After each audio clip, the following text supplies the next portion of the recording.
Hi friends, అందరికి good evening. ఎలా ఉన్నారండి? బాగున్నారా? నా పేరు లావణ్య.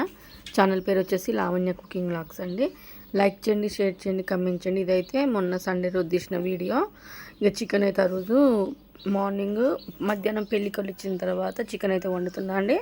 ఆ రోజు చికెన్ స్పెషల్ ఏంటిదంటే కొన్ని ధనియాలు, లవంగాలు, విలాచీలు, దాల్చిన చెక్క, అందులో కొంచెం కసూరి మేతి వేసినండి. అసలు కసూరి మేతి వేసి మొత్తం మిక్స్ చేసి పడితే అసలు చికెన్ అయితే మస్తు టేస్ట్ వచ్చింది. ఒకసారి మీరు ట్రై చేయండి ఎప్పుడన్నా.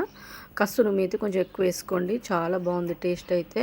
అల్లం వెల్లిపాయ పేస్ట్ ఫ్రెష్ది కాబట్టి అది చికెన్ అయితే అదిరిపోయింది. సూపర్ అంటే సూపర్ వచ్చిందండి. ఇంకా నేను మంచిగా ఆయిల్ అయినా ఉడికించిన బాగా. తర్వాత కొంచెం సూప్ పోసిన తర్వాత ఇక నూనె పైకి వచ్చిన తర్వాత గ్యాస్ బంద్ చేసి ఇంకోసేపు అయినాక ఇక రైస్ పెట్టేసి అన్నం అయినాక నైట్ 9:30కు తిన్నామండి. ఇక నాకైతే మస్తు ఆకలైంది. పెళ్ళికి పోయినా కానీ అక్కడ సరిగ్గా తినబుద్ధి కాలే, మంది మస్తు వచ్చిరండి.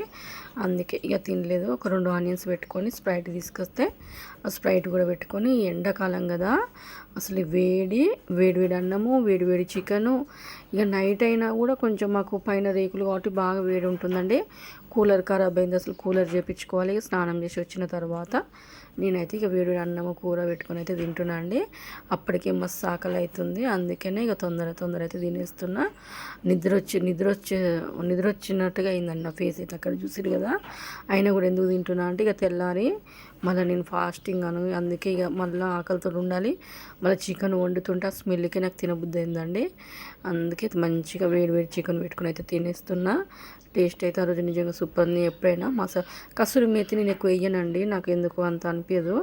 కానీ కూరలో వేసి వండితే మాత్రం టేస్ట్ అయితే బాగా వచ్చిందండి. మీరు కూడా ట్రై చేయండి ఫ్రెండ్స్. ఓకేనా? ఈ చికెన్ తినుకుంటూ మంచిగా ఎండాకాలం కదా స్ప్రైట్ తాగుకుంటుంటే అప్పుడు ఒక 2-3 బుక్కలు తిన్నాక ఈ స్ప్రైట్ తాగేసరికి నాకు ఆకలిగా అయిపోయిందండి. By, take care.